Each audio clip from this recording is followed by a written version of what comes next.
Hey everybody, welcome back to another episode of Beat the Odds. What's up, guys? How's everyone feeling? I'm feeling really good, man. I had a refreshing weekend. I went to my first Major League Soccer match this past weekend, which I got a story kind of Oh, semi connected to that, which I'm excited to talk about. But I've been looking forward to recording today because last week I know we had to reschedule. So yeah, I'm feeling refreshed and yeah, excited for this week. Who was playing? nice, nice. So Houston has a team. So their women's team actually was playing. So their women's team is called the Dash. And they were playing I think a California team, Oh, and the Houston team nice. actually won. So it was a pretty good game. It's funny because I've been living here for what almost 3 years now, and I had no idea that we had a Major League Soccer team. In fact, I thought Major League Soccer Yeah. was brand new. I'm like, did this like is this league like just did it just come out like a couple years ago? And this just been out before I was even born. So Yeah, yeah, I guess I'm becoming a fan of a whole new sport that I never thought I'd be that interested in. that's what's up. What stadium? Is it like just any the same stadium as like the NFL or like a different like or is it just like Yeah, so what do you they get? they have their own stadium, so it's called the Shell Energy Arena. I think yeah, Shell Energy Oh, Arena. okay. So it's sponsored by the Shell Oil Company, which is headquartered down. All the oil companies are headquartered down here. So yeah, they got their own separate arena, which is actually kind of dope. I think it seats like 20, maybe 25,000 people. So it's not as big as like a Nice. football or basketball arena, but it's actually pretty nice. And the way the arena is built, actually, it's not even a bad seat. Like any seat you have is almost a good seat. So I can definitely see myself going to more matches in the future. That's what's up. That's what's up. What about you, Brylan? Was new. No, it was good, man. So, Jamie and some other friends had came into town, and so uh, we all kind of like went out a day party and did all that stuff, and then um, yeah, I was feeling under the weather for a little bit, and so just got some time to relax a little bit, and so I can't complain. Well, hope you're back in good spirits, man. Um, I was had a weekend maybe uh, similar to Dre's as far as like the refreshment part in the sense of like I just got back from traveling, so my weekend's pretty much just been uh, just just laying back, uh, doing just simple chores. You know what I'm saying, the everyday stuff, keeping it simple.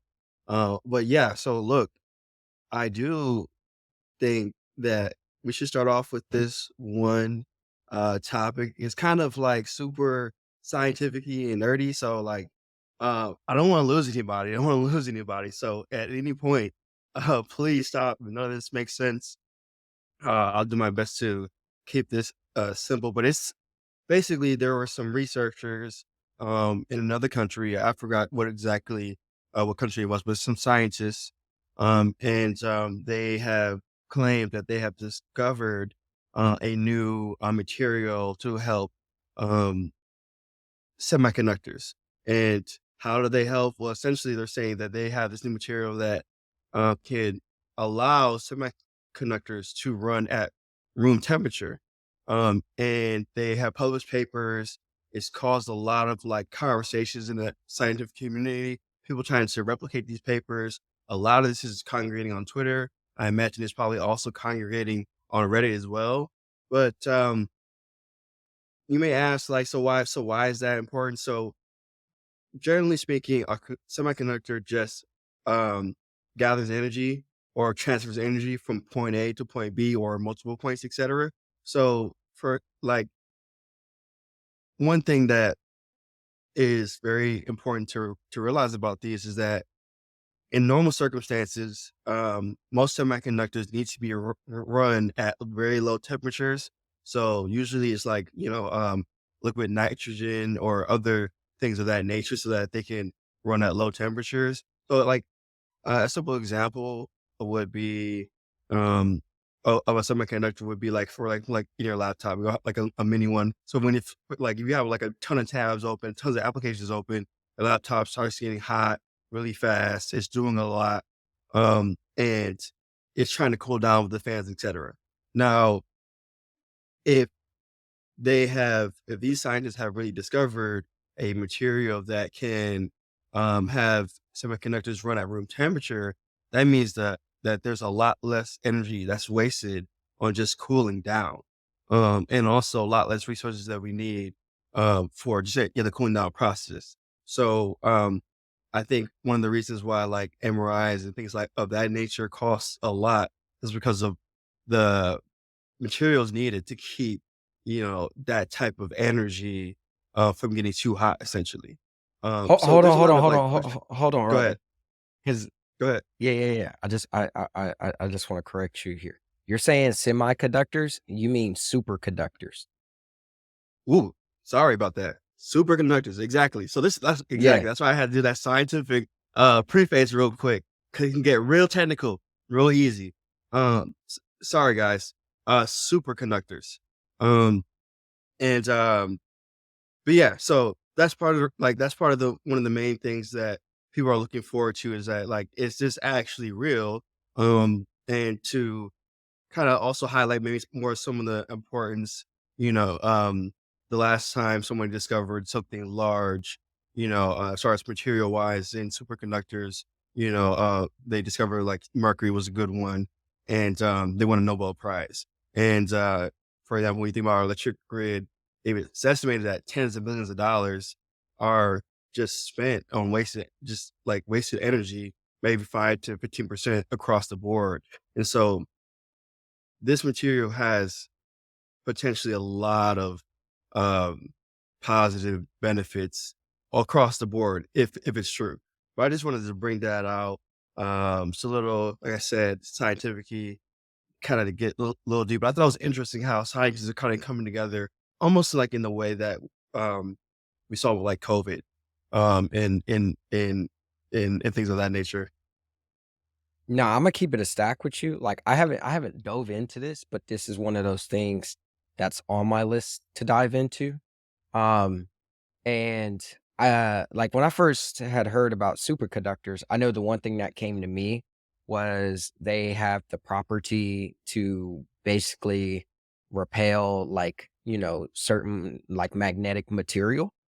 And so, um I know I have read about it in the context of superconductors being important for, like, levitation, and so one of the experiences I first Yes, thought of just like knowing that, like, trains. oh, y that's exactly where my head went, just because there's a train about a block from us that is running above ground 24/7, and it's a lot of sound pollution, you know what I mean? Mm, And so, like, even thinking about yeah, yeah, just thinking about, like, what that causes just for your experience of living, like, I don't know. right. And so I can only imagine, but think about, like, cars.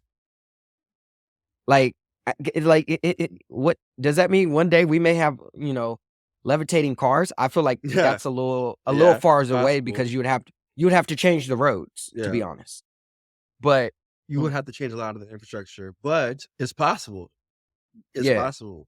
And things like this do like increases the chances of like those type of futures from like, unfolding. But also I want to point out something that you mentioned that about like sound pollution. Like, that's actually a real thing. Like you might get a place, like it looks nice, it's great.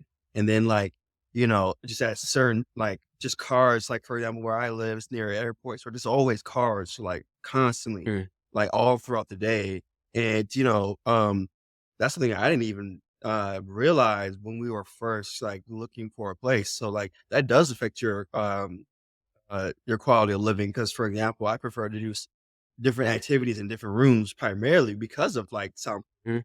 So yeah, levitating and stuff could change freeways, highways, maybe even, yeah, train systems, a bunch of stuff too.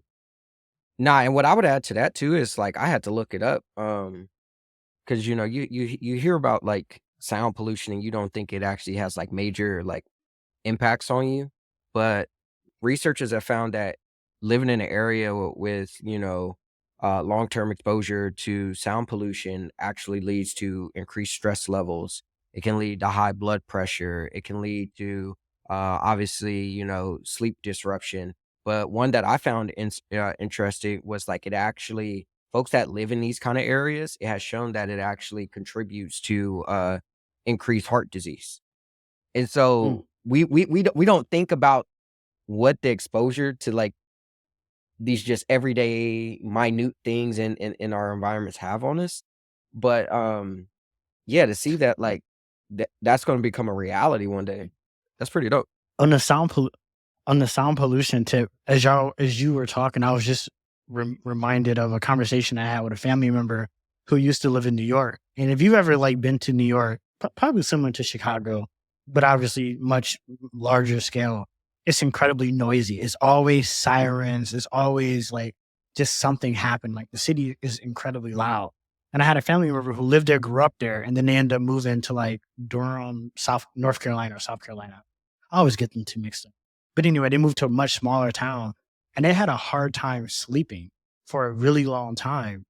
And they had the adverse effects because they were so used to hearing the sounds and so used to just like hearing chaos and sirens that the fact that they didn't hear that anymore, like they like couldn't sleep for a long time. Like it actually like had adverse effects on them. So that just goes to show like how polluted, how I guess affected we can be from sound pollution and not even realize it. That our brains are just like kind of triggered and like Yeah. become become normalized to those types of sounds. And that can have effects like sleeping. He wasn't able to sleep, and that has a For whole other sure. set of health effects. Yeah, Yeah. absolutely. Um, I yeah, want to throw lowering this last thing stress out, but is big. I want to throw this out while we are on the concept of just superconductors is yeah, right now, like I feel like there's so many fundamental technologies like emerging in our world. Obviously, we spend a lot of time on this podcast talking about AI, but one that scientists feel like is going to have a dramatic increase in terms of just how we might go about our daily lives or go about discovering new drugs or whatever is quantum computing. And one of the most crucial infrastructure pieces to quantum computing is superconductors, right? Because the fundamental thing of quantum computing, which is the qubit, is literally managed and controlled by the superconductor materials. And I remember a few weeks ago when I was watching the IBM kind of documentary on their on their quantum computer, they had to store it in very cold temperatures. I didn't understand why Yeah. because I didn't know that much about superconductors. But now that this paper is coming out and saying that this type of material has been discovered, it makes sense. And so Yeah. just imagine like if these results are verified and are replicated, what it can do to that potential field as well. I feel like what we're experiencing in AI and kind of the impact the GPU is having when it comes to just like the breakthroughs that we're experiencing, this could potentially be that for quantum computing, like accelerating the timeline for that to, actually start to, become a real thing for us. So I'm excited. So so I have two questions. First, you mentioned IBM. I don't even know IBM was even in this race. I thought they were like on the verge of dying, but it seemed like this might be the thing that helps save them or like help secure a future for them. But like, I guess what are the use cases for quantum computers? Like, how does that relate to like the everyday person, or better yet, what is enabled by quantum computers outside of like AI? But I guess are there other use cases or specific use cases, Brylan or Rodney, that either of you are aware of where the application of quantum computers would be enabled that isn't necessarily possible today? Yeah. I think one concept that comes to mind is it just because the amount of computation that can be done is is theoretically would be more like just would theoretically be much faster. Meaning that, so for example, when I think about Apple, I think about the Vision Pro, um, and I think about how much compute needs to happen in a fast way for certain next level experiences. Um, I think quantum computing can unlock some of those things. So for example, and maybe this ties into something that we talked, like Brian wanted to talk about. I know Brian wanted to talk about Google's um, robotics or robotics AI or the, Brylan knows the exact naming, but the point is that being able to perceive an environment could be done much faster. And whereas right now, I think that with our computing, we have some limitations, and there's still a lot of manual stuff that we have to do. Uh, whereas, for example, if you have quantum computing, I think in the future world, you know, building things that like a call center, like a fully automated call center where there's no um people on the other line. Yes, there are agents that if need be, but the point is that a live conversation can happen at the at the real time, almost like in the way like a live video could. Whereas right now, I think usually with AI, you kind of like input or chat. Like let's say you called in for a company. Like last week, so I just got a new car, and last week I had like a ton of issues like with customer service, etc. And I was whole time I was thinking AI would help, but then at the same time, it's still a slow process. But some things like quantum computing, I can imagine that the calculation can almost make it feel like it's a real conversation or being processed in real time. Because when I talk to, for example, you guys, it has a live nature to it. Whereas where I'm talking to right now, a machine or a custom agent or whatever, it has that delay. And I think that's because of the amount of compute that we can do. We're limited by. Yeah. Nah, it's I ain't even gonna sit here and act like I'm any type of expert on this shit. This shit is definitely very interesting. And I feel like it's one of those areas where you gotta understand a few kind of like physics terms. But the big one is are y'all familiar with Schrodinger's cat experiment? No. Got you. So it was this famous experiment that a scientist did back in the day.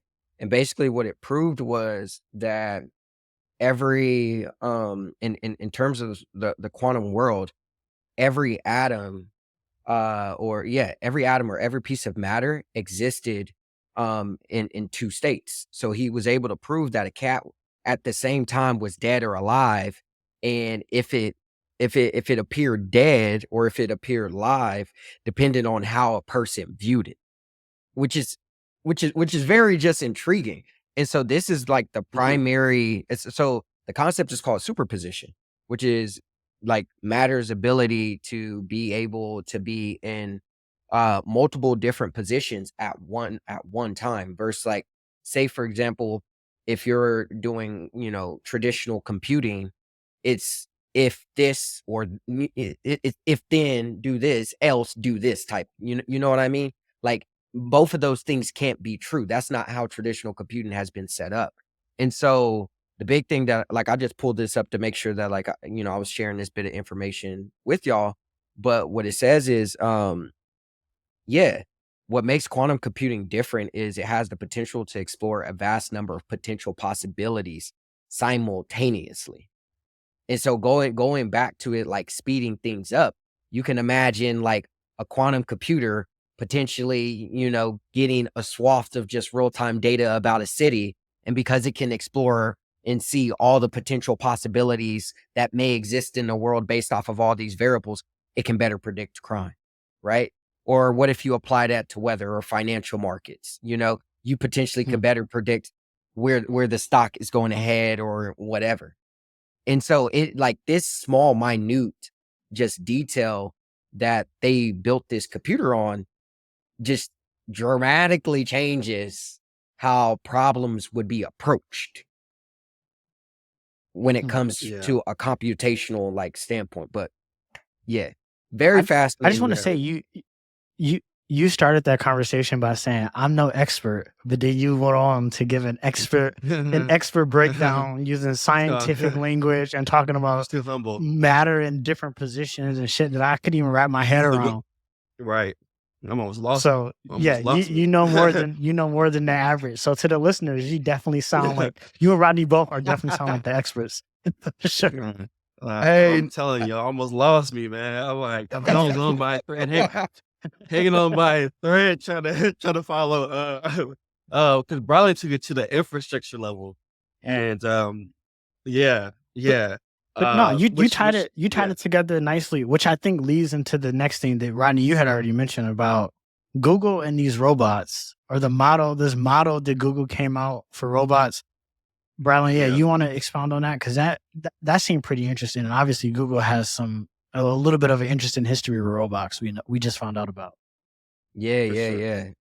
So yeah, they just dropped this last week, and it specifically came out of DeepMind, just to be specific here.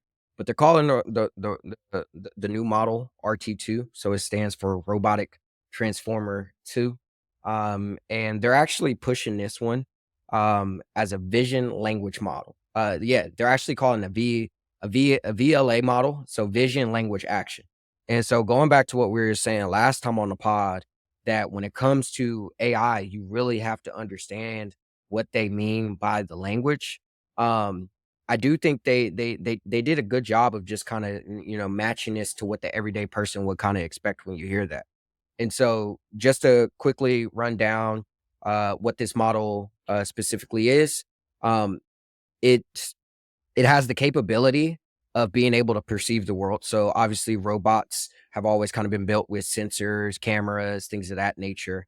And it's basically taking that information, translating that into, through embeddings like, into text, plugging it into a language model, along with like, some instructions and things of that nature.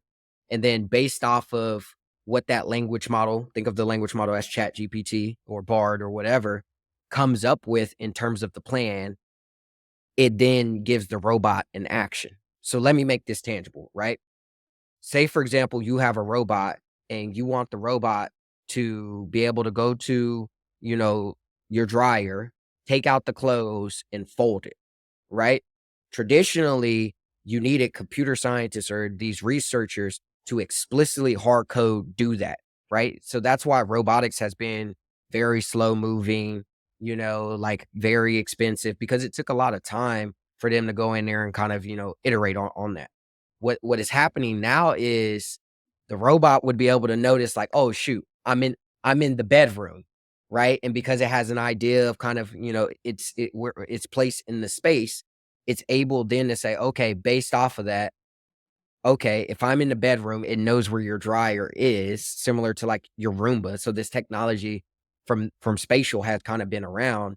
It's now using the language model to say, based off of this information on where I am and where I want to go, tell me the steps I need to take to get there. So the language model then comes up with the steps. Think of this as similar. You going to Chat GPT and saying, I want to complete this task, break down step by step how I would complete this task. And then they're translating those actions back to specific actions for the robot. And so now it's saying like, oh, if you want to first drive forward or however the robot is built, like those actions don't need to be hard coded. That's the big thing here. Those actions no longer have to be hard coded into a robot because they've basically replaced this rudimentary thing with the brain of Chat GPT, Bard, et cetera, et cetera. And so this is it got me excited when I was reading this. And yeah, what are y'all talking? So they're basically using these large language models as the foundation of every Yes. of everything essentially, right? Of essentially the future of computing, it looks like. Yes. Yes. It's becoming large language like it's very interesting because literally English is becoming the new programming language. Like, I Yeah. like that. and what was interesting about this model was they actually trained it, they trained it on multiple languages. So it knew, like, French, it knew, like, I think it even knew, like, Mandarin, like, it was just very intriguing to say the least. So it's like natural language as a Yeah. protocol in a way. So my thoughts on this are uh so I think you said was it vision and then it's uh language and then Yep, action. language. Is that what you Yep, said? yep. Okay. Um well, I'll start by saying the most impressive part of that is the action part. And that seems to be where the most of the complexity comes into play. It would seem like it seems like you would. It seems like that's very valuable. To have any model that's able to understand how to execute an action. So I believe that what I've seen thus far before I knew about this news, I've seen Google Vision capabilities, or just AI vision capabilities improve. And I've also seen large language models improve. It doesn't surprise me that that we can combine all those to create, plans based off of what's being seen and language models, etc. Because the vision models are usually spitting out language descriptors, and language models can turn that into plans. Now, the impressive part is the action part, the executing part. Um, so, like in my mind, I'm like, okay, if you have a robot and there's a track and you say walk one lap around the track, that to me sounds okay.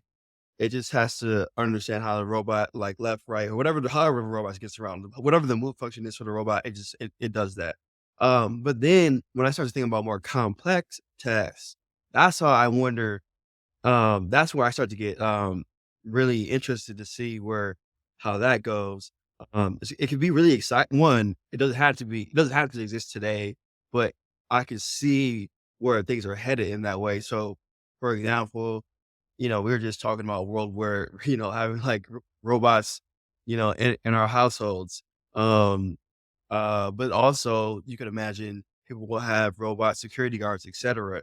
And then now I started to think about the level of detail that the vision is also going to require, which I believe we'll get there because I think when we see things like Tesla AIs, etc., like it's clear that vision, there's a lot of things that can be done on that span.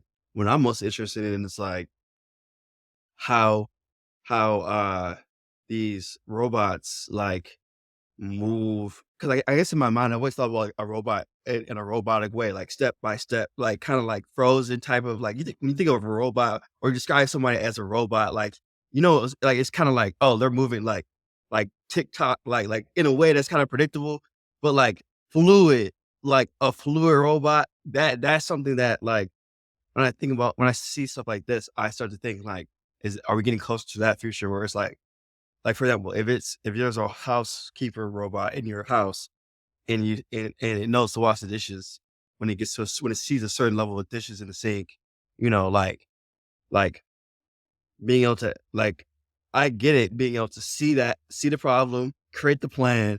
It's the action part that I'd be the most impressed about, like the actions on the Pacific, like because now it's like take this dish, this has to go this, like it gets very complex. Um and that's not to say it can't be done. It's just that that's the most interesting part for me.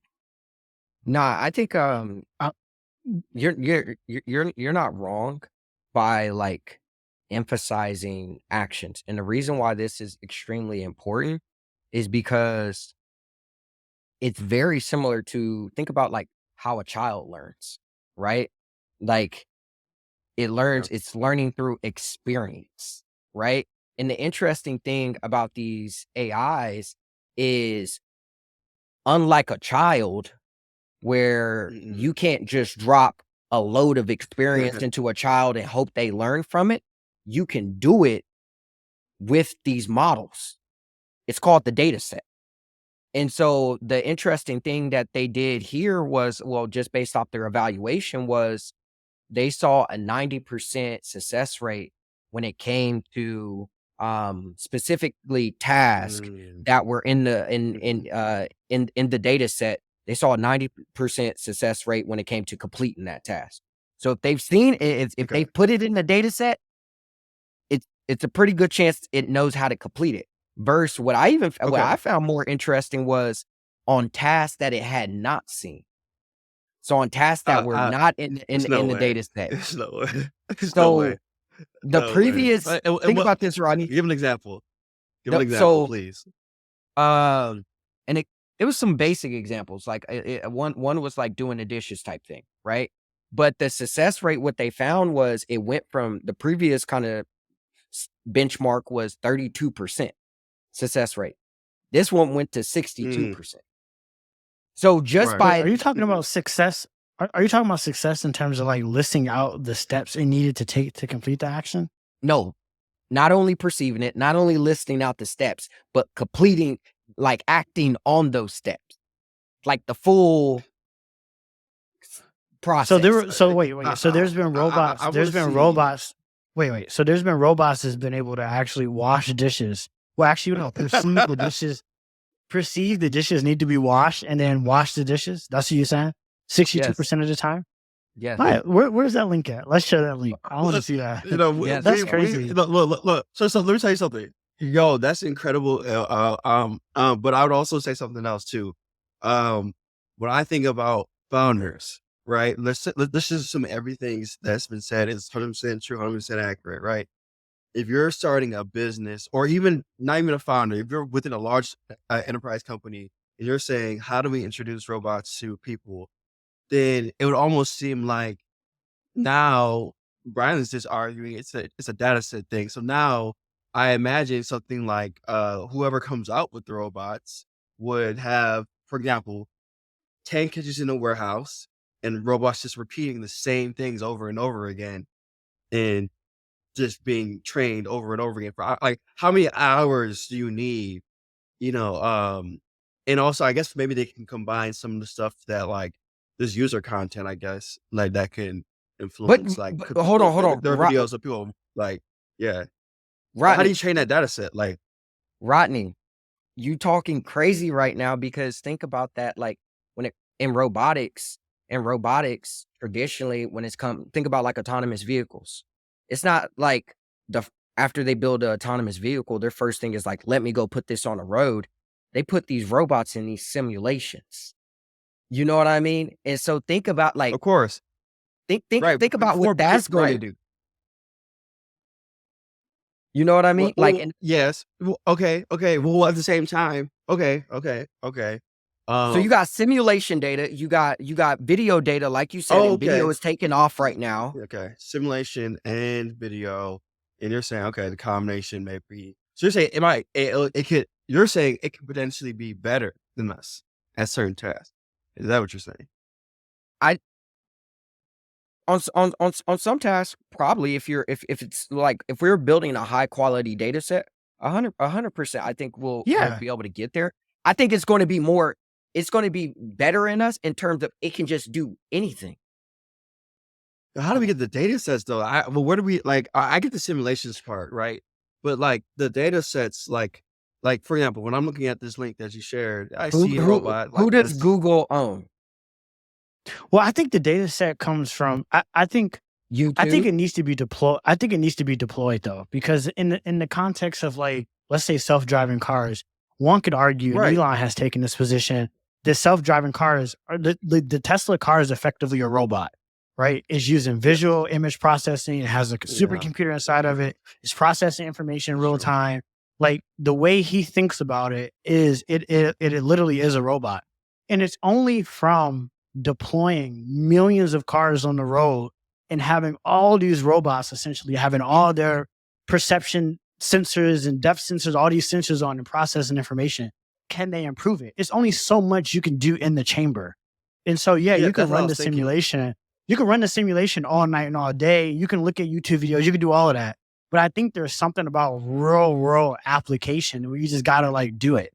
And that's part of the reason why I don't think we have full autonomous vehicles today is like, there's just a much more for it to be done. If you could just run it in the simulation, the problem will be Oh, solved, at least in the self-driving car manner. So I agree. I agree with you. I think this is where we're still there's a lot of research happening right now because no one has like figured out how to like do this, like get the most out of it. But I think we're sleeping on human demonstration. Like we haven't really figured out how do you translate all this video data to something like to a data set where you can really train an AI, specifically like if a language model. And I think you're going to continue to see more progress there. But like, think about it. When people are uploading things to YouTube, rather if it's, a lecture, it may be, somebody cooking. hey, I'm sorry to interrupt you. I'm sorry to interrupt you, Brylan. I'm sorry to interrupt you. This graphic on this link you shared is creepy. Like the animation with the eyeball and it's looking at all these different data. It's like I guess it's saying that it's recording data. Bro, that's creepy, bro. And then it turns into a robot at the end. I just want to point. I'm sorry to interrupt you, bro, but that maybe it's the developers that might check developers, but it's creepy, bro. Like, no, Man, it started off as I like a had to little see this. like, Let me bro. see. Damn, yeah, no, it Sorry, is brother. creepy. It is creepy. It is creepy. Yeah, I gotta see this in like real usage because I feel like Google be publishing a lot of stuff, but it's like, what? How Dre's is this actually skeptical, going? man. I'm skeptical, bro. I'm skeptical. I mean, can we not all be? I mean, Google was ahead on the transistor. They've been ahead on all this research, but research don't mean nothing unless you turn it into something, to an application that people actually use. Even Elon Musk said it himself. Like, That's what I care about the you can look at most. some of the greatest inventors of history, some of these great people that we talk about, but it's only a few technologies that we actually still use today. And those are the ones that get remembered.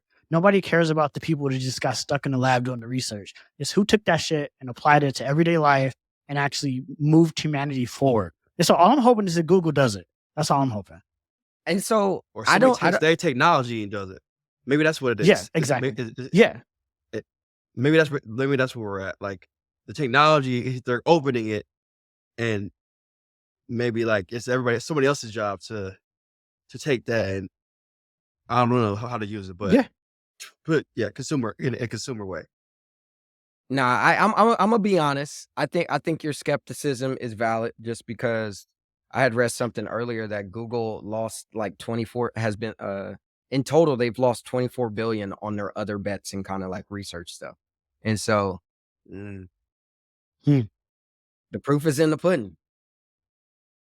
Hmm. Well, maybe yeah. that just goes to show the signs of focus at scale, right? Is that when you're at the scale of Google, you can only be excellent. Maybe that's just a lesson on like you can only be excellent and dominant in so many areas. You know, Google's already excellent and dominant in so many other areas that maybe it's just a false notion to assume that they can continue to be excellent and dominant in every area that they go into. And that's just simply seeing not to be the case. Mm. So from a founder perspective, I think that should be encouraging the founders that, hey, even if Google or even if some of these big incumbent companies are working on these things, doesn't necessarily mean that they'll be the ones to commercialize Yeah. it. So the opportunity is bigger than really has ever been, I think, to take advantage of some of this stuff. Something I will some, say, thanks for bringing this though, because I'm looking at some of the more details of this. And this is from DeepMind, by the way. Brylan also shared with us that we didn't realize that they at one point owned, at least I didn't owned Boston Dynamics, which is a robotics company. And DeepMind is more focused on the AI and maybe the machine learning. But looking at And some of they these dropped the stats, I ball do and sold see, that shit. They dropped the ball on that. They should have yeah, sold it. they did. They did sell that. And I'm looking in this paper and I'm seeing some novelness. Like they put in some scenarios that they shouldn't have made on this all. But yeah. Go ahead. Go ahead. nah, the last thing I'll say on just this topic is I do think um I'm curious to see how Google moves. And the reason why is traditionally they I think with them being a consumer company, it's been their kind of MO to try to commercialize these products themselves, rather if that's through the TV or the Google Homes or other devices, things of that nature. I'm curious if what's currently happening in the AI market, where you have these companies packaging up the models as APIs, if there is an I think so. opportunity there. I haven't heard of anything like in robotics when it comes to that, but that could potentially be very interesting because it could leverage the growth that, obviously all cloud platforms are experiencing right now, um, to, potentially get off the Look, ground this is on and here. build a good business. This dishes on here. I'm looking at this page. There's dishes like it can. There's dishes and kitchens and it like some of the ingredients are not in the right spot. Uh, like it's impressive. And I think Brylan is you're illuminating a good point. They might this might just be like like a an API. Like I could see to me it looks like that's where they're going towards like an API offering it to for people to maybe over like I guess that's the direction they're going. Cause imagine it. This is what it's saying, right? Before, when you had to buy a robot, the robot Mhm. already had to be coded with certain skills. That's why a lot of the Yeah, robotics market was very niche. Versus true. here, I could Yeah. see a potential world where like you buy a robot, Uh, which is just the hardware with no software, and if yeah. it's built off of APIs Yeah. or whatever, you just drop your Google API key, and now it's all of a We sudden need some connected laws to around it. this. We need some laws around this. Don't sleep First don't off, sleep on first off. don't sleep on Amazon either, because I think they're going in this direction as well. They acquired Roomba, the robotic vacuum Mm, company, not too long ago. Mhm. And Amazon is already highly entrenched in the home devices in general, right? So they already got your home devices and Yeah. electronics talking with each other and things like that. Mhm. And also they have a robot that they've already launched in the home. I think it's called Spot or something like that. I might have the name wrong, but they have a robot that you can buy right now for a few $1,000s. It's pretty remedial. Like it can't like, wash dishes or anything like that. But you can Yeah, imagine like it having accessories and arms and like capabilities to start being able to for do some of sure. those things. So yeah, I just say like, Google's doing it. It seems like Amazon's going in that direction as well. So from a consumer standpoint, and from a developer standpoint, you just have choice. You don't have to be locked into like the Google ecosystem. You could build on Yes, Amazon as sir. well. Or shit, Apple. I'm sure Apple's probably gonna jump into that space as well. I feel like I would almost prefer that. Like, just buy the hardware and you let me choose what API I want to use. Maybe not from a I don't consumer. know. All consumers not going to do that, Limitations. but I don't know. Every To consumer is me, different. Yeah, it's every given consumer the is vibe different. of Yeah. like me getting to choose. Do I want to use Chat GPT or Claude? You know what I mean? Yeah. I think I don't we It know. gotta be limit. will It always gotta be I limitations think though. we might teeter the line between like because of what we know, like customization. I think we will. But to your point, like the average consumer, they might just be cool with just getting Alexa in that new form or Mm. getting whatever the other you're getting Siri in its true form or Nah, bro. whatever. Like When you're like, see what's gonna happen, bro, is people APIs are already becoming easier to interface with. Y'all thinking about the old way about how it is, about what it takes to get an API set up and on some new infrastructure and all the technical stuff you got to go through. In the future we're going to, that's not going to be the case. That it's going to be so also easy to get two systems oh talking to each other, and so that's the whole point of what's happening in a lot of software development right now. Even with a code interpreter, you can type a question and then get code on the back end. So you can imagine in the future, Mm, a regular person could just mm. write an API endpoint, just write in natural language. I want this to talk to this. Simple. Everything's done for you. So yeah, I don't know. yeah. That's what I'm just Eh, saying. This I, needs to be I can see that. limitations. I can see that. I can see that. At the same time, I just wonder if like, do we get lazier over time too? Like easier. Yeah, it's easier. Yeah, I can see it getting easier. You can just talk to it. You know. I think we get lazier through the enablement of technology, though. Like kind of like food Mhm. delivery, right? Like people are more Yeah, lazy I'm and maybe definitely more yeah. cooking, but it's because you can get food delivery. So that's why I think it'll get more easier in the future, because you're right, people will become more lazier. But I think that's just a function of technology enabling. If the technology doesn't enable that, then people don't have the option to be as lazy. At least that's I my can see that. my assumption. But I can see that.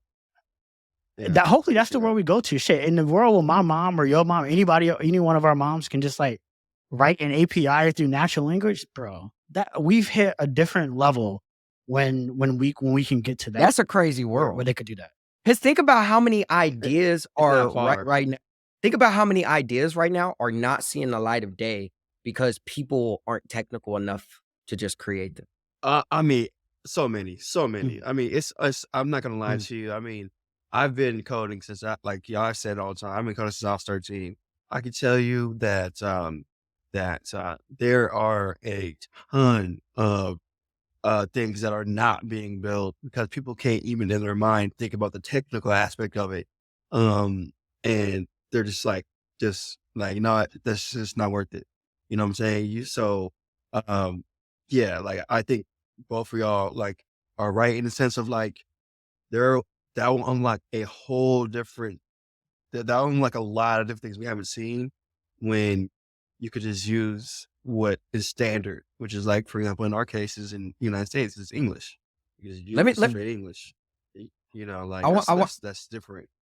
I want to ask this question because my man Dre been on the money talk the last few weeks. Is it's not if this technology comes, it's when this technology comes. Obviously, it can help Yeah. us, dishes, whatever, aka be more lazy. But let's not act like, this Yeah. technology would just I be need that. in those small kind of like devices. Eventually it'll be in your cars and probably there's devices and machines that we can't even imagine. So from an asset standpoint, generating some money, putting some money in your pocket, man. Like what Oh, ideas or getting a tasks come to getting a mind for y'all? getting a loan, getting a above average consumer robot, and taking out a loan and having it do work for you. And somehow maybe having access to some software, like imagine Amazon or something or Google, whatever, hooking it up to that, or maybe there's some intermediary where it's like a system like Churro or something, or TaskRabbit. Like imagine if in the future somehow you could hook up your robot to like a TaskRabbit, like to And just have it go that's complete task? yeah. Like mm. that works for it. That works for it. Right. Oh, right. That's And I saw that's you not too can far you fetched from what Elon was talking about with Teslas. bro. Elon mentioned building the Tesla taxi network, where basically you could just put Yeah, your car on that boy, and it can go yeah. complete He did say rides that. or food He or did say that. package deliveries for you. So I Yeah, think that might be the first on ramp for people to be able to take a off the shelf robot, not have to do any special customization to it, and literally be able to have it work for it. Work for you. The only thing that's yeah, needed to enable that is for Tesla to like flip a switch and be like, all right, now we have the Tesla rideshare program similar to what Cruise is doing, but now at this point, you can own the asset that goes on the network. And so that might yeah, be the first on ramp to how people might do Mm. that. And then I think that naturally yeah, inspires like, oh shit, well, what are the other robotic use cases? yeah, Now we start getting into some of the other stuff yeah. that we can start to Yeah, imagine. I think Elon's smart in the sense of not like in hindsight when I'm thinking about some of the stuff that you're saying, Dre. Um, the cars that we have today. I just got a new car, and it's not like a brand new. Like I've been driving all brand new cars just all year, and I'm fine with like the model that I got right now, which is maybe it was made like 8 years ago, something like that. Cool car, whatever. But it made me realize that like because my last car was a Model X. And I was like, "Wait, oh!" Like, when I got in this car, I was like, "I love this car," but I can't help but notice how robotic the new cars are in the sense of, like, it really like, when you said, like, the Tesla's a robot, literally, that just, like I was like, "Oh, it definitely is." Because when I hopped back into, like, just a car that just was, like, what? Like, still 15 out whatever, that wasn't that long ago. I hopped Okay. back into a car and it's not like no, like the Tesla like I had a Model X and I've driven threes all the time. I never drove the Model S. So I don't know, I can't speak to that, but yeah, I think that Elon almost maybe he has never said this, but it would be smart for him to say something like this. It'd be a nice soundbite to say like, um, that like I realized that like one of the robots that is like cool to have is a car. Like that's one of the coolest robots that we have right now.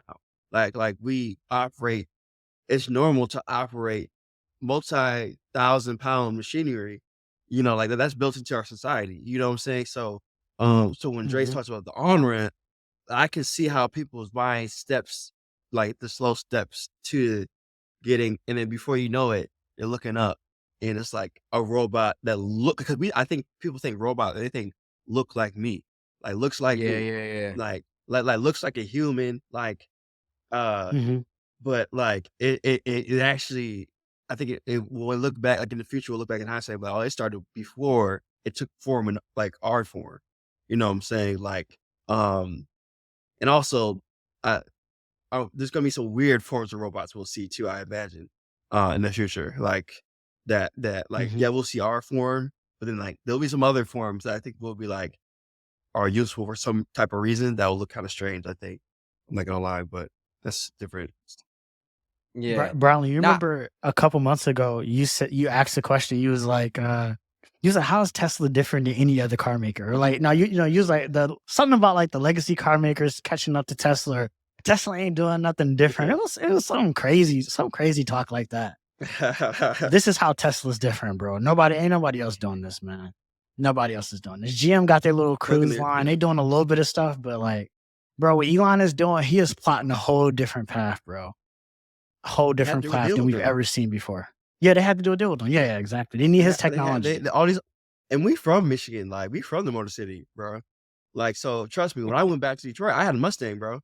Like I had a Yeah. Mustang top down. I had a like, and I felt proud. Like I worked that for it. But like I would love to say the automakers have it together. But that's just mm. we can't say that. We can't say that. I wish we could. we man, to pull the top down. I you know what? I gotta say something about this. For my because me and my girl, we had to go through this. It's unbelievable how manual it is to pull the top down in a Ford Mustang. Like, you gotta take the latch, twist Oh it, yeah. and you gotta Yep. twist it, like, the Yep. right way, then you gotta, like, pull it, and then you gotta, like, then you gotta press the button. I'm like, "Bruh, we what? We still, like like, the cars I get into, even, like, foreign cars or even, like, a Tesla or Tesla well, they don't have convertibles as far as I know, but, like, most like, most cars, you just press the button. You press the button, it just pops up. So I just wanted to just say that like we can't look at these legacy automakers. Like we want to make sure that we keep them in context. They're around because they've understood something and they built they've changed the world. But like there's a future and like they're starting to have to negotiate with the new people in town, which is like Tesla. And for example, I've been seeing Rivian pop up too, but too early to see what's going on with that. Uh, Nah, I we I I I yeah. I agree. Imma say this on the Tesla piece before we just transition is I need to go find that episode where I said that because that's ridiculous. If I said that, damn. Uh, but the thing we did not talk about is and I know they've been spending some R&D dollars on this is they bought Solar City. So how are they gonna put a solar panel on your Mhm. car to where you don't gotta go plug it in no more? The sun as you drive in the sun.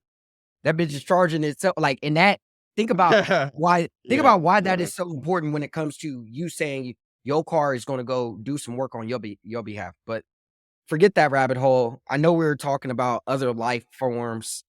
Dre, man, UFOs and all that crazy, mess, man. What you hear? Yeah, what's going on? Man. So okay, so this is wild. Like, I'm actually surprised that more people are not talking about this. I totally understand. It seemed like in the last couple years at least, like us as a society have become even more enthralled and interested in like UFOs and aliens and UFO sightings and just all these weird phenomenons. But this is the absolute first time I've ever heard an intelligence officer, somebody on the inside, talk about discovering biological material. So this past week, the congressional subcommittee met. I think it was on the 26th to hear testimony from several military officers who allege that the government is essentially concealing evidence of UFOs. And so, you know, the subcommittee was essentially put together to help investigate what's happening with these US UFOs within the military and make sure that the military is following proper reporting protocol and keeping Congress abreast about these government programs, especially something dealing with UFOs, because obviously that might have national security implications. At least that's how it is in Hollywood. Who knows? Maybe these aliens are really nice and they don't want to hurt us.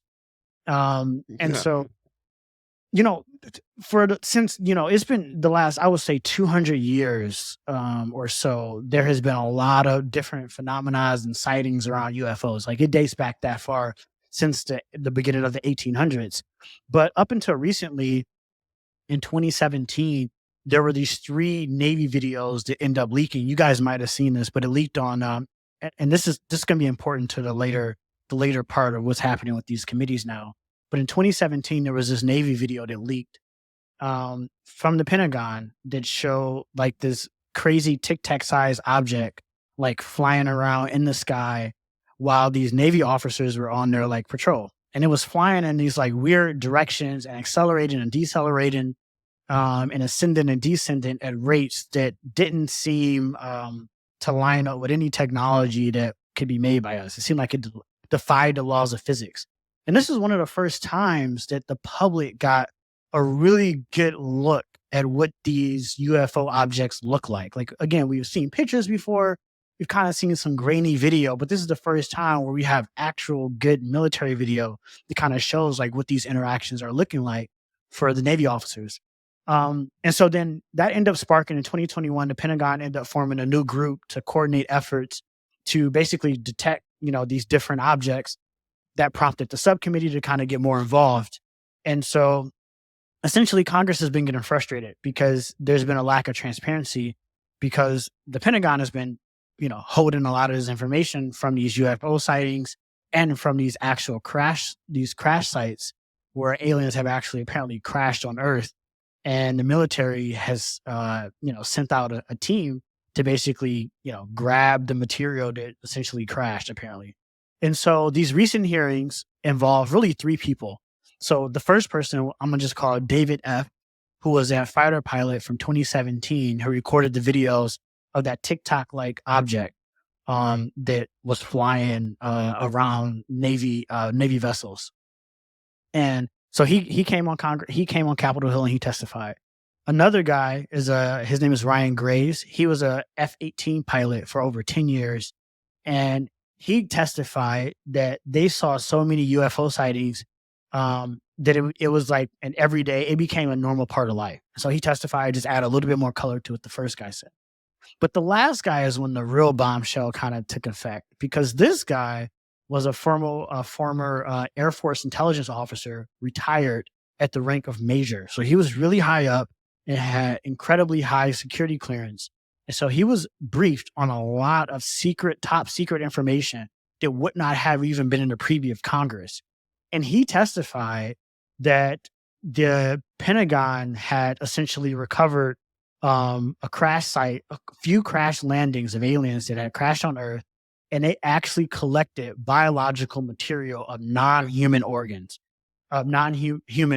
meaning like some biological material. We can call it alien, we can call it whatever we want, but essentially some biological material substance that was non-human was actually collected and has been, essentially the Pentagon is trying to reverse engineer some of the biology that they'd recovered, as well as the physical materials from the vehicle. And this guy had to seek whistleblower status because the Pentagon essentially denied his claim, obviously trying to come after him because, they're saying that he's telling classified information. And so under the Whistleblower Act, he's able to at least talk to Congress, and these testimonial hearings have been public. So a lot of this information has been streamed online. And so, yeah, to sum that up, there's been a reported history of the Pentagon essentially hiding a lot of the sensitive material about these crash landings and the collection of this biological material and the actual crafts that these beings are essentially crash landing in on Earth. And, I think the public should know about this. And apparently the subcommittee believes that as well. So that's why they're starting to dig more into it and actually, publicize these hearings. And so I'll stop right there. Because yeah, this is the first time at least that I've heard of something like this.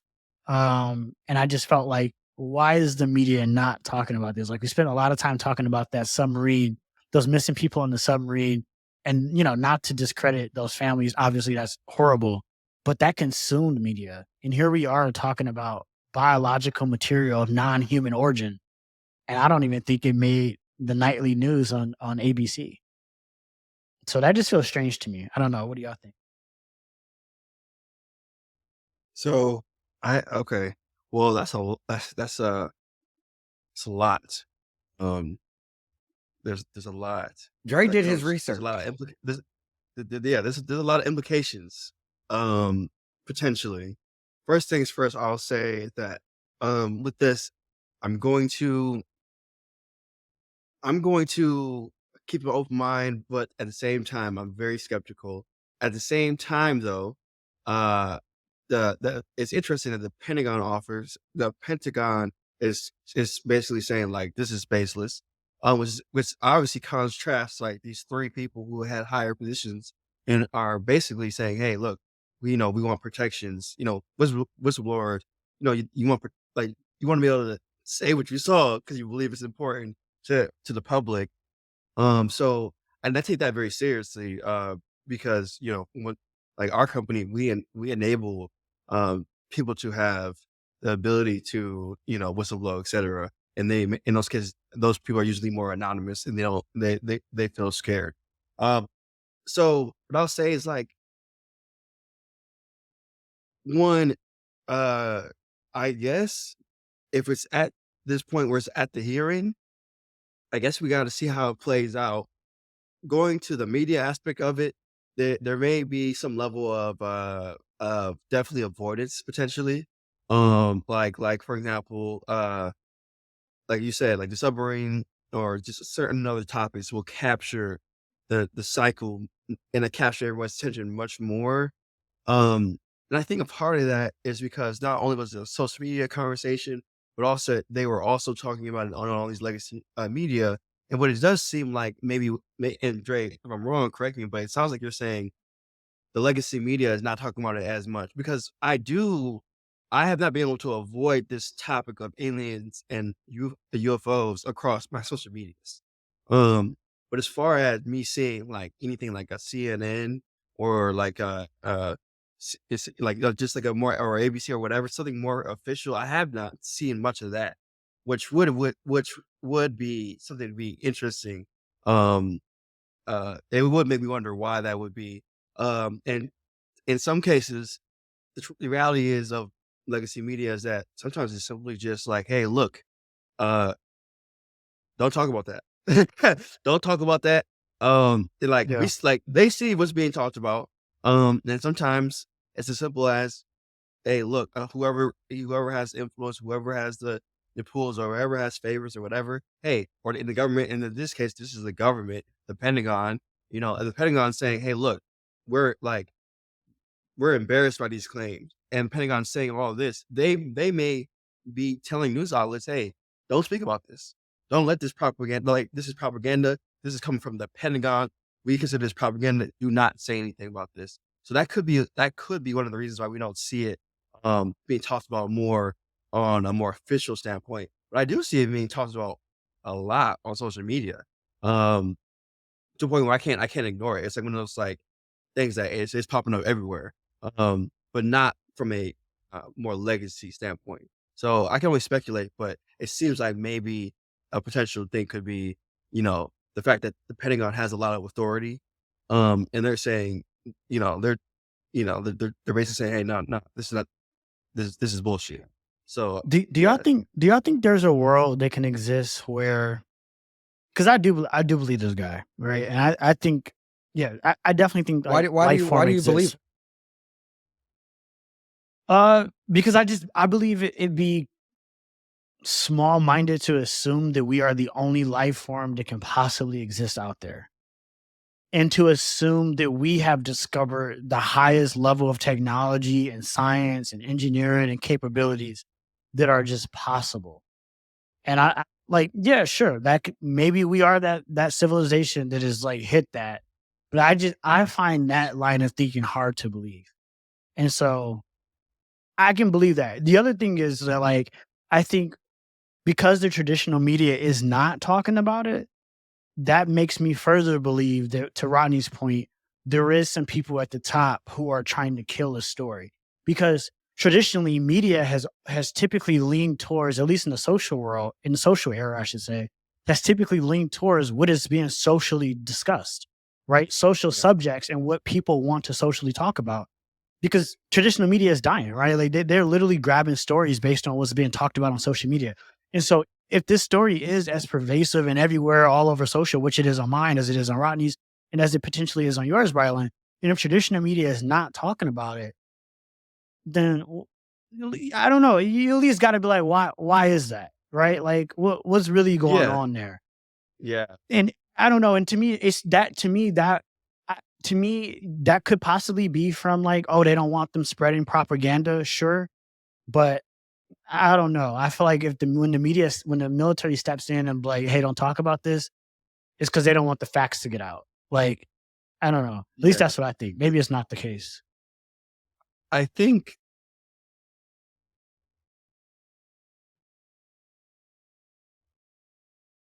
I'm sorry. I think that there is a world where I am open to the idea that there's aliens, and UFOs, etc. I'm open to that idea. Do I believe these people? I can't say that I can't say. I'll put it like this. This is my thought process. I don't see why they would lie. However, there have been times when Hmm. I have not seen why somebody would lie and they lied. So that's my real stance on how I see that. What Where are the it's like there consequences are if they times lie to Congress in this context? I don't know. I don't know. I don't know. Because if they're Well, getting whistleblower they are. status, they might not have serious consequences. I don't know. Well, I mean, they are testif. They This is a real testimony, so they are testifying under oath. So I guess the consequences would be if Congress were to investigate these claims, and then it comes to find out that these claims were completely false, right? Like if other evidence presented itself that it was completely false, then the consequences is probably perjury because they are How, testifying.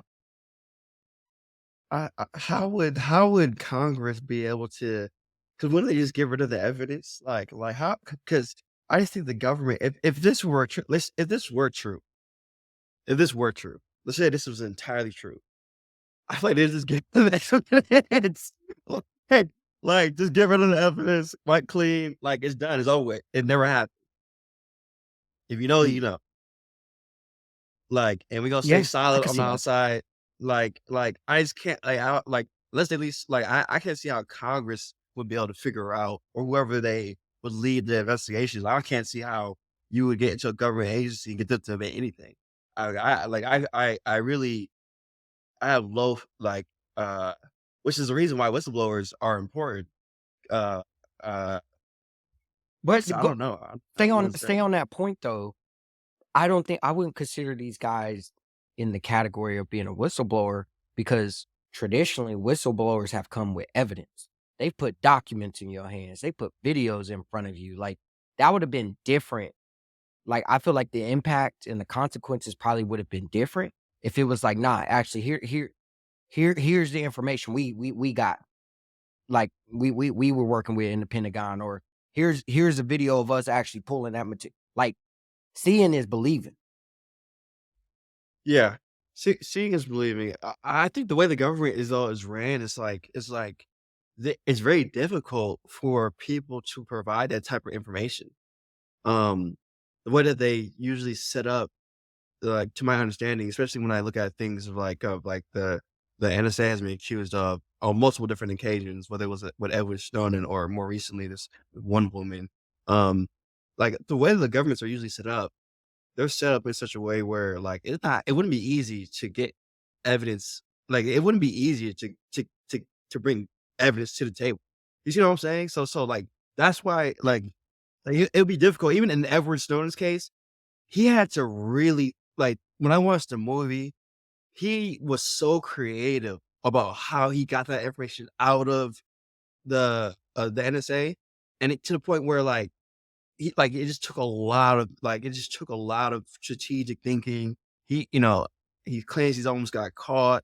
Then putting something in the Rubik's Cube, I think. I don't know if that was for the movie or real life, whatever. But point being, he had to do something extra to get the evidence out of so I think that it is something to point. I think as far as credibility of a whistleblower, yes, we have to have a skeptical mind still if there's lack of evidence. But we also need to understand that they have set up these agencies in such a way where it will be very difficult to provide evidence, even if there was something going on. Like it would just be very difficult to do that. So we can't fully just we still have to like I don't know. There's Yeah, been so much. There's been so much stuff that our government and international governments have been involved in, and we have literally only heard about a fraction.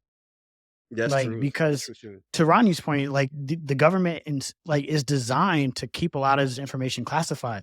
Let's ask the question of, if this is true, can we honestly say the public would be calm about this? I mean, think about the implications of this being true, Brylan, where if the government on national live TV was like, here's the alien that we found, here's what we discovered, here's the technology, and they gave a whole demonstration, laid it all out there.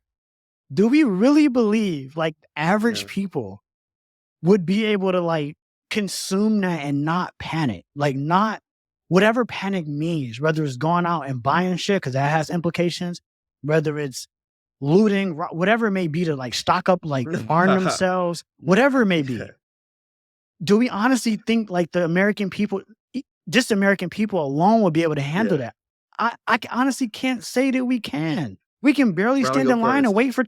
wait for toilet paper, and during COVID. Yeah. Brylan, respond first because that Dre brought up something interesting, but I want to hear Brylan what you got to say to that.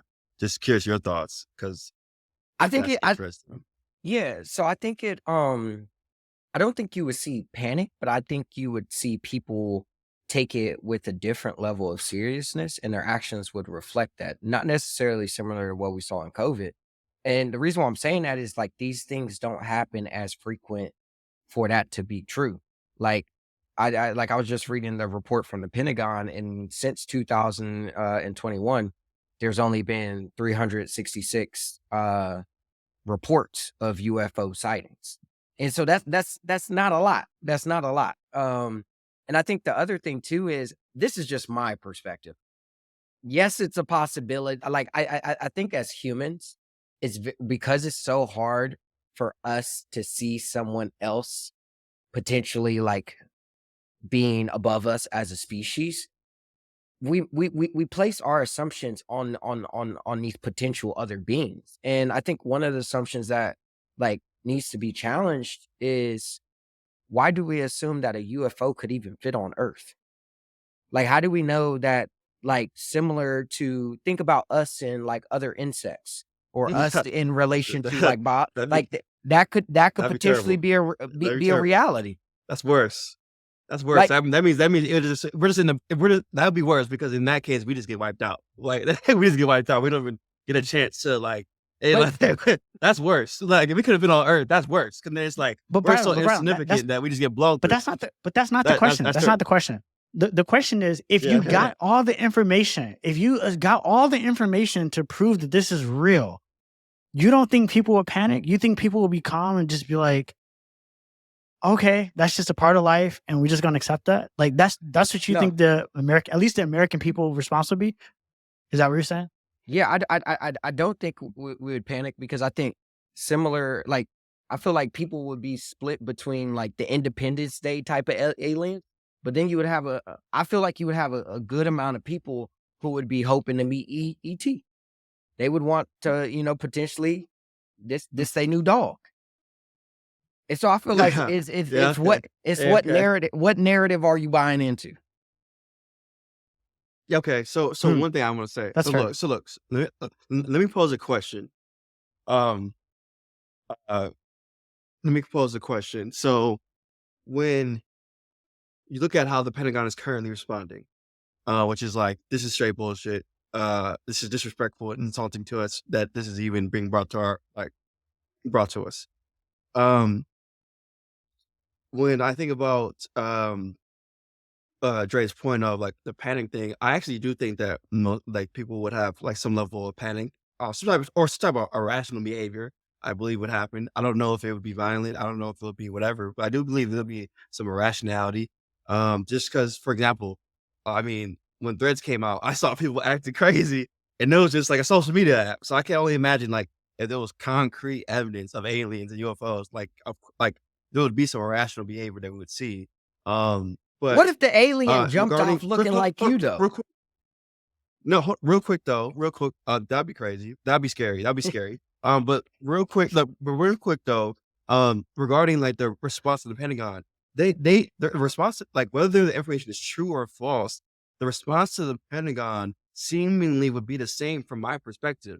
Because if it was true, Mm, I believe yeah. the Pentagon would do the same thing they're doing. Not like I think their current response would be the same whether it was true or false. That's why it's difficult to kind of like tell the Yeah. I can credibility see of that. this because I can see that. if it was because if it was true, they would be doing the same thing. Like, oh no, this is not going on. Like I feel like they would be I feel like they would be hiding it.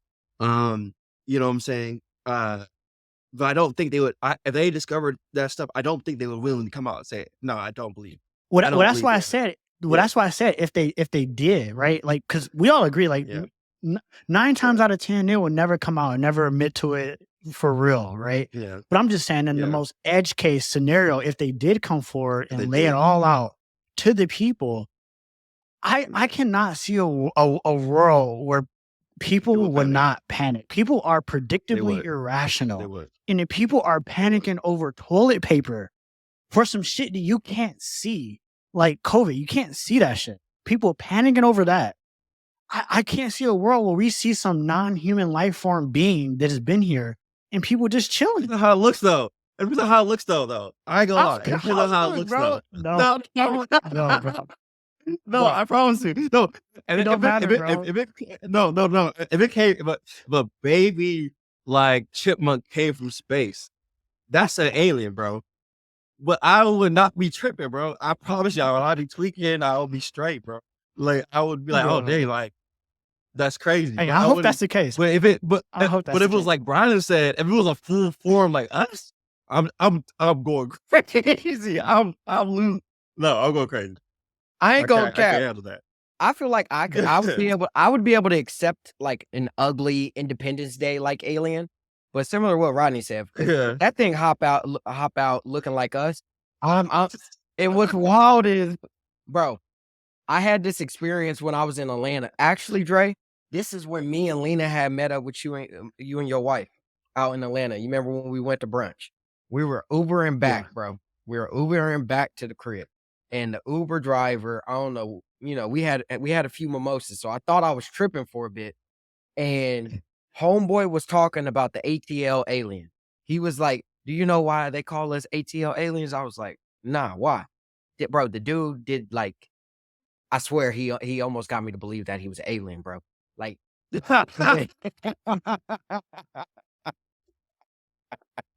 and so My that's question, why I'm yo, had you been smoking?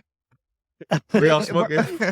no, this bro, No. he did some weird tweet shit. I was like, oh hell no, get me home, like get me home. You know, if they hop off these UFOs looking just like us, imagine, bro, we don't know who is That's crazy. real. It's like some Men in But I'm Black. That's like also some Men in Black shit right there. yeah. And currently, based on the claims that are that have been said in the hearing, I would not. I would think it's strange that there are parts falling from the sky, but unless there are like multiple beings, like I think the multiple beings part would be the part that would make me Hmm. feel scared. Like if we just saw some parts that like that, I think it depends on what like I really think the image that is whatever the images in the video show would determine the level of like how people Panic. react to that. Yeah. Humans are Yeah, because if arrogant. it's That's just like fair. parts, if I guess parts, it's like okay, something's out there, but it's not like something's live right now, like live and breathe, like with us. Like that's different. Like that's Yeah. nah, I can't mess with that. Like that's crazy. I don't know, man. I mean, shit. Look, let's just cross our fingers that we never have to come in contact with that, at least in our lifetime. Because yeah, I wouldn't want to deal with that. Whether it's true or not true, I just don't want to Elon, we see it. might. Honestly, shit, you're right. Well, Elon, we might. He's trying to move so I'm gonna move keep so it. fast. I'm gonna keep it a stack. Something I would love to see, Run up bro, that way. is imagine these aliens coming down and like being able to compete with like some of the best athletes in the world. You know what I mean? Who Bro, are I the see. best at their No, craft? no. Like imagine Like Space Jam. alien, Like Space Jam. yeah, like Like Space Jam. LeBron, what's up? Or like Messi, Nah, what's up? nah, And so, Dre, I know you have some stuff about Bro, you Messi. trying to be nah, friends?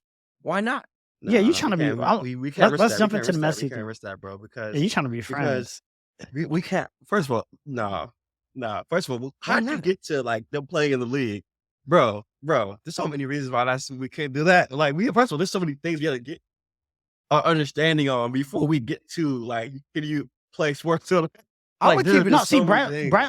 Brylan just went straight to the end. He didn't. He just went straight to the end of like Yeah, just go straight to the optim- end, bro. I'm like, the optimist view of like us all getting along.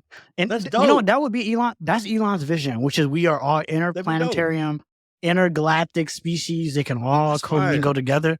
Maybe we'll have an Yeah. Olympics, an alien and human Olympics. Yeah, bro, but competing against them. I'm not gonna lie to you. Okay, Brian, I don't have a good answer for why not. I just want to know, how do we get to aliens that are LeBron size to them being in the league? There's no why not on my side. There's not like, I'm not saying that can't happen. So there's not a why not. Like there's no why not. It can't, like whatever. I'm saying, how do you get from that shit getting here to we're now opening the doors for it to compete at high level, bro?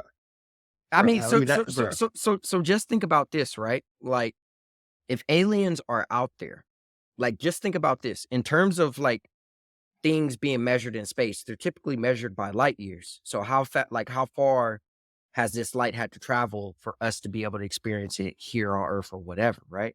So imagine some folks being 1,000, a billion light years away, right? We didn't even have basketball in terms of the Earth historical context a billion years ago. So we don't know if they're a billion years ahead or a billion. Actually, if it's a billion, yeah, they could be a billion years ahead of us. What is the game of basketball then? I feel like, bro, if they're able to get to us and they also have the athleticism of high level athletes, I feel like, I'm not gonna lie to you, I'm just not optimistic. I feel like they more conquer this shit. I'm not let me ask optimistic this. that this is gonna be like why do they kind of why would they play by our rules? I don't understand. Unless like it's only a small group or something, like why would they they can get to us? Come on, dude, we can't get to them. They can get to us, and they're also more athletic and all these. Bro, I don't know. I feel like they would that. The future I want is everything that we were talking about when it comes to robots, and then these super crazy aliens, but domesticated. If you can give me aliens and robots in my lifetime, bro, and allow me to control, bro. Domesticated, bro. First of all, they came to us, and you want them to be domesticated to our. See, what's up, bro? That's gonna start the relationship. That already starts the relationship off wrong because you trying to conquer them. You already thinking with a colonization mindset. You use the word domesticate. You already thinking like a colonizer. They already ahead of that. They already know how we thinking. Bro, they already know how we think. Bro, I can't, bro. Because also, I think we would also fumble it. I think we would fumble the relationship. I think we would be defensive unless they're intelligent enough to be able to like understand that and get past that. I don't think we could build a relationship with aliens. I don't think so. I think we would be too scared. I think we'd be too scared and we would damage the relationship. I think we would be scared of losing position, dominance, and hierarchy, and all the other things. I think we'd be too scared. I think that would overcome us. Like unless we all come together, like they say. But like, I think we'd have too many actors that act irrationally in a moment like that. That would like, they'd be like, you know what, man, fuck this. Like, we pulled up, we thought y'all was gonna be, nah, we about to just take it like, Yeah, that's probably like, yeah. yeah. Let's That say would have be hyper empathy. that would, Let's say have hyper that would empathy. be That's crazy. different. That'd But be a crazy future to envision. But let's switch gears real quick, guys. This is probably gonna be the last thing we can cover. I was looking. So I already told y'all at the beginning. I went to a professional soccer match this weekend, and so I don't know about y'all, but I never really grew up playing soccer, watching soccer. That was never my thing. I was always like basketball, baseball, track and field, like football, things like that. So I never played soccer. So I don't. Did y'all grow up playing soccer, or did y'all have a lot of exposure to soccer growing up? I did grow up playing soccer. I was my mom and my parents, so they put me in soccer for a couple of years. And real quick, uh, it reminded me of a story. So I didn't continue soccer because I wasn't that good. But I remember, uh, my dad, he wanted to motivate me to score. Like, and I don't think I had scored not a single goal that whole entire season. And he was like, "Look," but he knew I loved like video games, stuff like that. So he was like, "Look, if this might have been like 20 years ago, bro. Like, I must have been like 8 years old or something." He said, "Look, if you could just score one goal this season, I will get you whatever game, whatever, like whatever you want." That's what he said, right? And I remember there was this one, some days go by, and there was this one game, and I broke away, right? And I was flying down the field. Everybody looked to my left, looking right, nobody there, just like me and the goalie, right? And everybody's like, I had broke past. And I don't know what happened. This memory always pops back up when I hear soccer, but for some reason I just stopped. Like, I just stopped. I just stopped. Like, I just stopped. Bro, I don't even know what happened. Like, I just stopped. And like, people just started picking up the game. But like, afterwards, everyone was like, why? Like, what happened? Like, cause the whole crowd was cheering and everything. They was like, why just stop? And I'm like, I don't Mm. know. I remember telling everybody, like, I don't know. So I just wanted to like, we brought up soccer. I played for a couple of years when I was younger. And that story always comes to my mind for some reason. Cause to this day, I Yeah, can't tell you why I stopped. Like, I can't tell you why I stopped, but yeah, just it I was weird. I love watching kids. I love watching little kids play soccer. It's like it's so funny. Yeah. Just Yeah. seeing them out there on the field. Um, Yeah. but this soccer season. So for me, I haven't had much exposure. My wife, though, she grew up playing soccer, like play at a really high competitive level, like state championships and Wow. all of that. So she had a ton of exposure to it, and so I've been getting more and more exposed to it. And what I've been learning is like this past season, at least, has been dominated by these massive soccer contracts.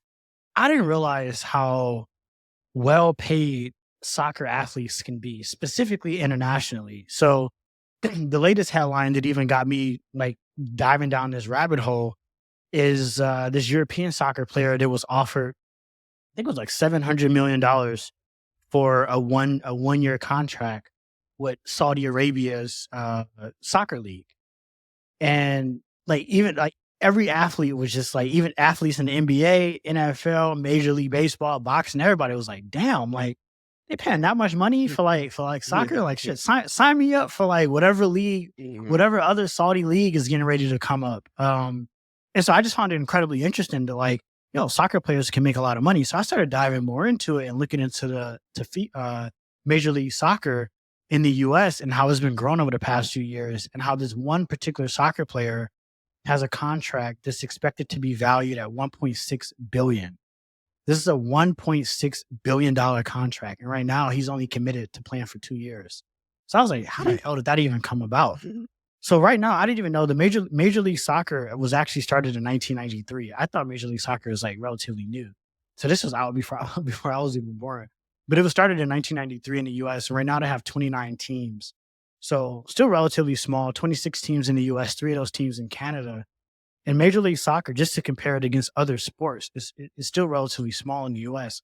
So Major League Soccer generated, let's say, about $2 billion in revenue in 2022, compared to the NFL, which generated 12 billion, or the NBA, which generated 10 billion. So it's a little bit behind in terms of like revenue, but it's growing really, really fast. And so right now, the average team in Major League Soccer is valued at $600 million. I think it was last episode we talked about Magic Johnson, how he bought the Washington Commanders for $6 billion. So just think about that spread. Average Major League Soccer team right now valued at $600 million, and Magic just brought a team for $6 billion. Right. So that's the discrepancy in team value, and the growth that these teams are expected to see is incredible. So I'm gonna talk a little bit about it. So how does the growth actually derive in the world of sports? Well, most of it is done through TV and media rights, and then merchandise and sponsorships. So from a TV and media rights standpoint, Major League Soccer signed a deal with Apple. I think it was last year, for 10 years. It's a $2.5 billion contract, and it's expected to pay Major League Soccer about $250 million a year. If you compare that to, I think the NFL just signed a deal for $10 billion, a little bit over $10 billion. Oh no, the NBA, I'm sorry, just signed a deal for a little bit over $10 billion for their media rights. So again, 1.6 billion, I'm sorry, $2.5 billion versus $10 billion. And even if you compare it to other soccer leagues, like international soccer leagues in Europe, the English Premier League, their media rights contract is for 1.64 billion per season. So again, it's kind of on par with what you see in the NFL and NBA. So that just goes to show how small, again, Major League Soccer is. And the reason why that I'm emphasizing how small it is because that's going to be important to how some of these deals that are being struck at the player level, how these are going to start to manifest into major cash payouts to them later on in ways that we haven't seen before, and why this is important to other sports beyond just soccer. So the team where Messi just signed a contract, as I mentioned, for it's expected to be approximately 1.6 billion. And I'm gonna break down what that contract means. But the first thing is to know about this is the team that he plays for is called Inter Miami, and this is a team located in Miami, and this is partly owned by David Beckham. And so this part is really interesting here because David Beckham was also a former professional soccer player that played overseas in the UK, and then he came to, I think he played in California for the Major League Soccer back in 2007 or six, one of those years. And at the time, part of his contract agreement, this is back in 2007, his contract agreement at the time was that if he joined Major League Soccer, he would get an option to buy an expansion team for $25 million. That was the deal that he struck in 2007. So when he decided to retire from playing soccer, he kicked in his player option. So in 2014, him and a group of investors came in, decided to kick in the player option to acquire an expansion team. That expansion team happened to be in Miami, which is a phenomenal location for it. And so today, Miami soccer team is valued at $600 million. So already his investment is 24x. It took a couple years for him to get the team going, but it has 24x. So that player option that he locked in, wild. think about this. Bro, it's crazy. Think about this. He got an option in 2007 that he didn't even get a chance to really exercise in the 2020. That was the first season of the Miami soccer team. That's a crazy long-term option to buy something for 25 million. Don't even touch it. Don't do nothing with it. And then the first season is already valued at $600 million. That's crazy multiples. And right now they're working on a new stadium in Miami, and they believe that when the stadium is done, they're going to be valued at over $1 billion. So that'll take his investment even more. So getting to Messi, right, and why this contract is really important. Messi, for those who don't know, and I didn't know much about Messi because, again, I didn't have a lot of exposure to soccer. Messi is one of the greatest soccer players apparently to ever play the game. He is considered like the Michael Jordan, effectively, of soccer. He started playing when he was 17 years old. He has numerous championships, numerous MVPs, and the way MVPs work in soccer is that they're recognized at the level of FIFA, which FIFA essentially governs all of the rules and regulations around soccer, which is a whole separate thing. We got to talk about FIFA in a separate thing because the power that FIFA has as an organization, I don't think I've ever seen at all. Like it's just unbelievable of a sport. And so he's considered one of the GOATs. And so anyway, in 2023, so this year he signed with Miami. That deal is valued at $2.6 billion. But here's how that deal breaks out. He'll get paid about $60 million a year. So it's a 2-year contract. He'll get paid $60 million a year. That contract is on par with like a Joel Embiid or LeBron James or Stephen Curry. they make about 50, 60 million a year. So that's not too crazy. But what's even more crazier is that similar to David Beckham, Messi also has a player option to acquire a portion of the Miami team. And so his player option is probably just as discounted as like David Beckham's player option. Maybe not to the same effect, but is highly discounted considering how much value is expected to grow over the next several years. So he has that player option. But beyond that, he's going to get paid $60 million from different endorsement partners. And he signed a secret deal with Apple and Adidas to where he's going to be getting an individual revenue share of the broadcasting rights as well as the merchandise sold. The broadcasting rights is a real key point to emphasize because that has never been done before.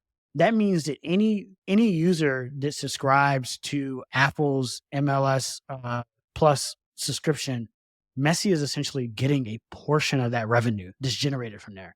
Think about that. That's equivalent to like Michael Jordan getting a percentage of the broadcasting rights of the NBA championship back when he was playing in the 90s, which honestly he should have gotten some of that, but he didn't. And so Messi is getting a Yes. portion of that. And so that's expected to pay hundreds of millions of dollars over the course of his lifetime with them. And then the other thing that he got is an option to also play with the team during the 2026 season, which is when the World Cup is expected to come to the US. And so that's going to drive even more revenue for the teams, which is going to drive even more revenue for him. This man has over 485 million followers on IG. He's one of the most followed accounts on IG. So he has a massive audience. And I think this is a big deal, not even just for soccer, but beyond that, because what is really showing is the power of individual players and how much they actually contribute to their respective sports. Like in the case of LeBron, he has literally dominated the conversation of basketball for the last 20 something years. And so one could argue that he is also worthy of perhaps, maybe getting a portion of the streaming rights or the broadcasting rights that he has helped, increase over the course of his 20-year career. And so this is bringing a different conversation to the table as the NBA player bargain agreement comes up, as the NFL player bargain agreement comes up, as all these other sports in America players start to negotiate their future contracts. This notion of these really high superstar players getting a piece of broadcasting contracts, getting a piece of revenue split from merchandise, hasn't been seen before in the US at least. And so that's going to really flip the script, I think. And nevertheless, the fact that one player can earn almost $1.6 billion from a single 2-year contract is just nuts in and of itself. So yeah, I thought that was a really interesting story. I want to kind of tie all those pieces together. Whoa. Um, wow. One to it's crazy to to really get going at 17, and then like be this world star in the way that Messi has. I mean, I looked it up. He's only 36, so that's and also even at this age to get that type of deal is crazy. Because usually, like when Yep. we think sports, we think age means you're not going to get as much because they're not as maybe athletic or whatever. It's young man sports type of idea. Um, One thing that I was thinking of as you were speaking was that I have always wondered in my life, I've always wondered why maybe soccer wasn't maybe like what we consider like more the American sports. So like when I think of American sports, I think baseball, hockey, and basketball primarily. And that's me. I'm sure it could be a little bit more than that, but I know that a lot of times we'll see packed baseball stadiums and packed football stadiums, but it hasn't been talked about as much about, like, going to games, and maybe that's because now is the time for these investments. Now people are putting the money towards, you know, these major league it's called MLS, so Major League Soccer. So I guess, the fact that there wasn't stars here, and they're now putting also they're bringing the stars here with money, etcetera. That goes to show that they are trying to also expand America in the sense of like sports culture. But then it also does affect other athletes, as you pointed out. in the sense of like, well, one, if you're just like an athlete in general, you see this like what like this is crazy. Like if you're just an athlete, period.